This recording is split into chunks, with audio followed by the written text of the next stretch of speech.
Welcome back. This is the week you missed with Todd and Jared, and we got a special guest, Pat, today. Pat and I have been doing a local podcast last year. We kind of missed routine for a little bit, and now we're like, fuck it, let's have us all in one and have a little party together. So a little preface of why I'm so excited to have both of you guys on together.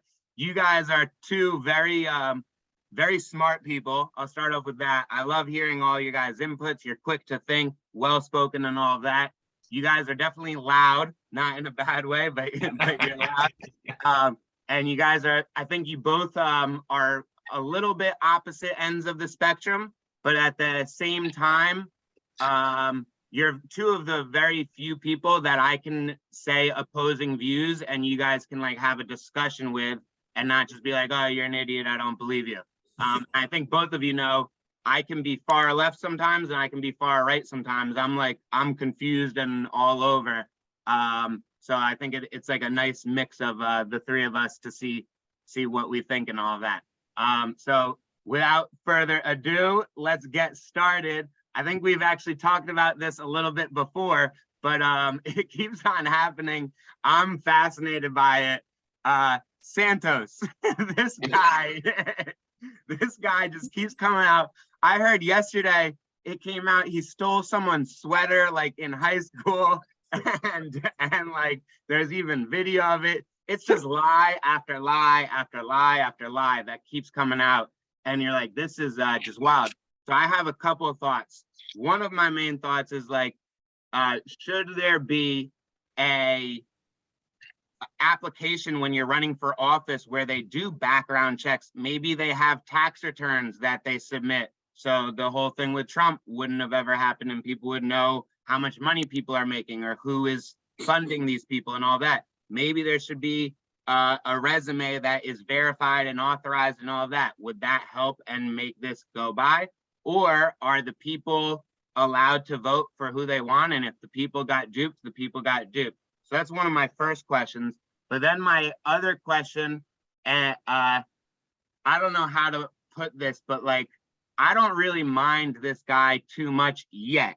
Because like him lying sucks, but like he hasn't done anything, I don't think, bad yet. Maybe he stole money, or he might have stolen money. I don't know, actually. I'm speaking a little bit. Like, in my opinion, when politicians are like insider trading and like obviously making money based on government policies that they knew about in advance, that like seems so malicious and like, yo, you're not breaking a law because like technically you're going around these little loopholes and all of that.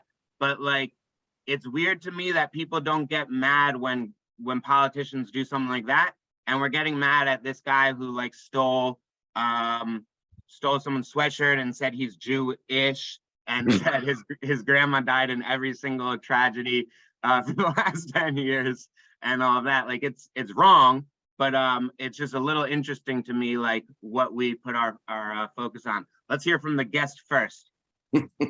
So I can tell you that the reason why there's investigations that have been opened, obviously by the ethics committee and definitely by campaign finance authorities, because when a candidate runs, they create a political action committee for themselves, and that committee is empowered to collect money on their behalf, and they also have to do a financial disclosure when you're a candidate.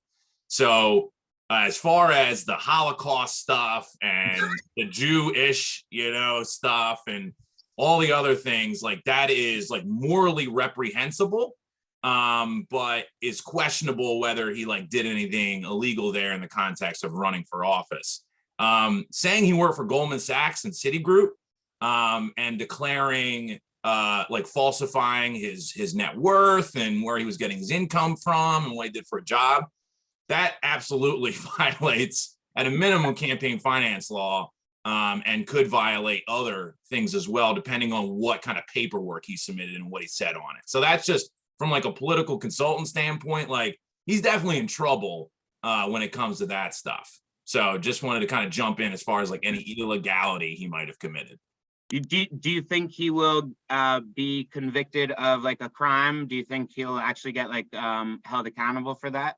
Without knowing New York's finance law, I can speak from a Pennsylvania standpoint that at a minimum, he could be removed from office, not allowed to run again, levied a fine. It's not jail time, I can tell you that. Mm-hmm. Nor really, unless something else comes out that nor really should it be. The man's he's a liar, but I mean, in the end, he perpetrated a fraud against the constituents of his district, and so not an expert as far as New York state campaign finance law, or really this is a federal office, so the FEC looking into him. But I can tell you that he's not going to be able to effectively do his job if he gets committee assignments stripped from him and he's not allowed to actually legislate. That's for sure. And real quick before Todd speaks, I want to preface what Todd is about to say. I don't even know, but last week Todd had a call for the year, or a call for like the decade. He's like, watch this. He said, we're living in a simulation right now. Everything is crazy. He thinks Santos is going to rise to the top of the GOP party and be like a name that we hear about for 10, 15 years, because the GOP is going to be like, no, this guy has so much publicity. Like, let's stand behind him. And I feel like the GOP kind of does act like that sometimes. So yeah, look, Jeremy, what we've got here is a classic leftist media conglomerate coming after American hero George Santos. Patrick Ahern, known communist, is attacking one of our finest representatives in Georgia. No, for real though. This is just like, honestly, I'm just like, this is the story that keeps on giving. I love it. It's awesome. While we're here, I've been playing with Chat GPT a lot. The AI robot. I just asked it to write a silly haiku about a lying congressman named George Santos, and the haiku is: George Santos lies. With each speech, truth dies and flies. Congress's biggest fraud. No way. That is epic. Nice. That is good. I feel like that's eloquent, and because ChatGPT is not allowed to trademark or copyright its own work, I am now doing that myself. So feel free to license that amazing poem from me. Honestly, I feel like it's crazy because there's a couple things. One, like, I actually listened to a podcast about this, and apparently, like, the reason that none of this came out during the campaign is like he just happened to run against people at a time that had like really poorly funded campaigns that couldn't pay for opposition research, and like this stuff just like didn't come out. And apparently there was some like local newspaper that had actually done all this and I think they wrote an article about a month before the election that basically was like, this guy's a complete liar. But in our day now, where basically everyone watches, MSNBC and Fox News and CNN, no one paid attention to the local newspaper that was like, this guy might be lying. And so it's honestly like, this is one of those things where like people get what they deserve, and whoever is in that district and they elected him, like, you guys made your bed and sleep in it. Like, I don't want this guy removed from office. Like, he's a shining example of the dysfunction of our politics, and I don't want him, like, I don't want people to be able to like retcon him and go back and be like, oh well, he obviously should not have been elected. It's like, no, you guys, you have this utterly corrupt and bullshit system that is so wrapped up in basically red team versus blue team that a complete liar and fraud can get elected. So no, live with this. You get this. You did this. You get to have this wacky guy be your congressperson. And like, my assumption is he's not going to get any, like, he's not going to be on any committees or anything, right? No, there's no way. You can't. I mean, that's Kevin McCarthy's call, and who knows, that guy just doesn't give a shit. So. No, I mean, look, he's just flopping his dick on the table at this point and just telling people to look at it. This is a little my question. I know I like pick on her a lot, but I think she deserves to be picked on. Nancy Pelosi is the #1 trader like of all time, based on the last 15 years of returns. And there's like time and time again, she has these huge investments of like 1,000 put options or 1,000 call options on Uber, Facebook, Coinbase, whatever. And then literally a month later, it'll come out that there's regulation that the United States is going to force all cars to become electric vehicles. And that's obviously going to help electric vehicle makers, and her stock in electric vehicles then skyrockets. And then she goes, oh no, it wasn't my stock portfolio, it was my husband's. And she goes, we don't talk about what's going on. To me, that's like obvious corruption and obvious fraud. And people have brought it up numerous times over the last 5 years. It's like pretty known. There's Twitter like profiles that literally follow every single one of her picks, because they're like, hey, if you just do what she does, you're gonna make money, like, because she doesn't lose. So it's like, that's known to me. I just Santos is an idiot. We should be bringing this up. The news story every day of him lying should be brought up. But it's just weird to me that like someone who's had such high power, she was the third most powerful person in the country, could do something to me so obviously not right. And it gets news sometimes, but it doesn't get like nearly the energy as George Santos saying he's Jew. Come on, man. Yo, Nancy Pelosi is the most maligned, besides Donald Trump.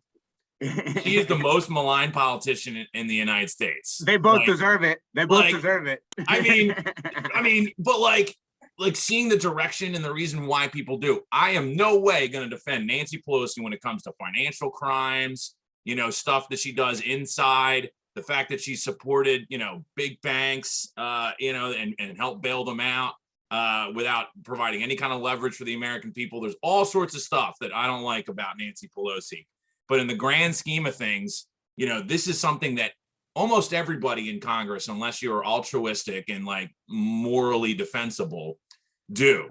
And so I'm more concerned about the fact of a system like what Todd brought up that just allows this to happen and perpetuates it. Exactly. And I'm not trying to like let her off the hook, but I'm just saying like Nancy Pelosi is not the enemy here as far as I'm concerned. It is a system that allows people to willingly enrich themselves by holding public office when they're supposed to be beholden to us. Well, don't they make the rules? Yes, and they make the rules really well for themselves. Like, and Patrick's point, like, I'm not going to hold anyone. Like, look, get yours. If you become a congressperson, you get to trade on inside info. That's just allowed. If I did it, I would be doing the same thing because I want money. I want my, you know, if I have kids, I want them to have a college account. So my personal feeling is congressmen shouldn't make any money at all. It should be a miserable job that you don't want to do, but you really want to make change and make things better. And it should be tops 4 or 5 years. You shouldn't have people in Congress for 40 years. Like, that makes no sense to me. If it's that good a job and it's that fun and comfortable, then you're not working hard enough. Like, Congress should be hard and you should be stressed and you should be like, I don't want to do this anymore because it's fucking tough. It shouldn't be all cushy, like, oh, I'm going to do this till I die because it's so easy and I'm just making so much money. I don't understand that. I think it would fix, but I don't want to talk too much. I don't want to cut you off, Todd. You can finish it up and then bring up your news event for the week. I was just gonna say, like, I sort of like, look, I get what you're saying in principle, but I think that it's unrealistic. So I almost sort of go the other way where it's like, look, get yours, do your thing, but like, let's just create disclosure laws or laws that make this have to be, you know, make it more apparent and make it more transparent. Like, I think it was, I think Bill Hicks, and this is a concept that's been brought up multiple times. He had a joke that, you know, congressmen and senators should have to wear a jacket like NASCAR with all the logos on it. Like, be like, look, take all the money you want, don't care. But every time you're on TV, there's going to be like a graphic laid over you that's just like all the logos with like numbers next to it of how much the corporation donated to you. Like, because like we're not going to get money out of politics. That's not going to happen. Like, because look, that's a big talking point that you typically hear more from the left than the right. But let's be real, like, the fact of the matter is that Citizens United, which sort of unleashed a lot of dark money into politics, that is taken advantage of just as much by left groups as right groups. Like, unions get to take advantage of Citizens United in ways that like the funniest thing ever will be if there is ever a real legal challenge to Citizens United, you will see the largest bipartisan legal effort ever to stop it from being repealed. And everyone who's like, wait, I thought we need unity. Politics.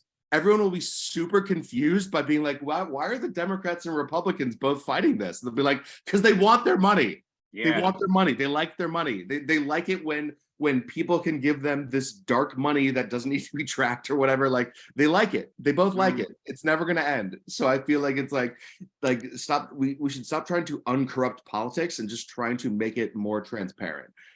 Because the fact of the matter is that's what these people are going to do. Like yeah, like there's no fighting it. So what do you got for us, Todd? I love this the Biden documents thing. I think it's hilarious. And it's funny, I was on my dad, my brother, and myself have a group chat, and we were talking about this and trying to understand it. And like, because my brother was like, people are talking about, was this a inside job by Democrats to try to create a controversy for Joe Biden so that he can't run again? And I don't think that's the issue. I don't think that's happening because, like, if Biden doesn't run, like, there's this really crazy thing where, as wacky as it sounds, Joe Biden is really the best option for Democrats in 2024, because if Joe Biden doesn't run, that means the default is Kamala Harris. Kamala Harris is one of the worst politicians that exists in terms of retail politics, like, just the way it is. But if they sideline her, now they're getting rid of the white guy. They're not letting the woman of color run for office. Who are they going to go to? Fucking Mayor Pete, who's basically fucked up everything that he needs to do in terms of like anything. So it's all got me thinking where, like, I think the reason that all this Biden stuff is coming out now is because they are essentially trying to make it so that they can't prosecute Trump about his documents, to clear the path for him to be able to run, because he's going to be the easiest person to beat. Like, this is my grand conspiracy theory of this time, because they're like, oh, we got Trump on this document thing. Everyone's like, yeah, we could definitely charge him. That is 100% easy case, obstruction of justice, not going to be able to run. And they're like, whoa, what do you mean he's not going to be able to run? Yeah, it's like, we're going to charge him. He's not going to run. And then Joe Biden will obviously win against whatever Republicans put up. And everyone's like, oh, yeah, easy there. Then they'll reconsider. And I legitimately think they're like, we need Trump to run. And they got over their skis with this whole document thing. And now it's like, well, Joe Biden had some documents too. No one's going to prosecute it. Trump will run and Biden will beat him. I don't know. That is like this whole thing just playing out, and like the way it like, I don't know. It's just this. It all just feels so fucking made up. Like, I'm excited to hear what's Pat got to say, and then I'll talk, because I got to hear what Pat says. Because, like, Todd just hit it on that last thing. I'm so glad that you brought up this issue, because I'm on kind of the opposite. Not saying that this isn't convenient to be brought up in order to clear the way for a, like, Rocky Apollo Creed rematch, only it's octogenarians, fighting each other. But what the reality of it is, like, way more boring and like kind of in the weeds, is that all ex-presidents and vice presidents take things with them, either on purpose or by accident. If you just think about their lives, where they're encapsulated either in the Naval Observatory for vice presidents or the White House for presidents, and they've got all this paper flying around, and they're handed all this sensitive material, and they just, like, grab it from some anonymous staffer, they put it in a briefcase or a box, and then they have a bunch, like hundreds of people, come and move all of their stuff out of those taxpayer residences into wherever they're going next.